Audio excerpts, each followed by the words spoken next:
এখন আপনারা দেখবেন পাতিল ভাঙ্গা খেলা। সে কিন্তু এগিয়ে যাচ্ছে, পাতিল ভাঙতে এগিয়ে যাচ্ছে। সে সামনের দিক এগিয়ে যেতে যেতে অনেকক্ষণ ঘোরাঘুরি করে তারপর কি হয় দেখুন।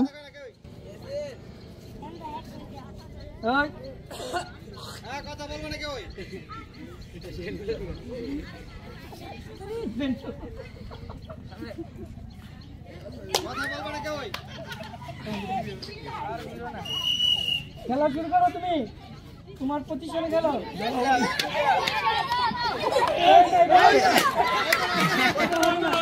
এখন আপনারা যে খেলাটি দেখবেন, খেলাটি হলো বিস্কুট খাওয়ার প্রতিযোগিতা। তো সকলে হাত পিছনে নেবে এবং এক হাত দিয়ে অপর হাতকে ধরে রাখবে এবং সকলে দৌড় দিবে। দৌড় দেওয়ার পর কে কার আগে বিস্কুট মুখে নিয়ে যেতে পারে সেই ফার্স্ট হবে। এভাবে করে ফার্স্ট, সেকেন্ড, থার্ড এবং বিজয়ী ঘোষণা করা হবে। এখন আপনারা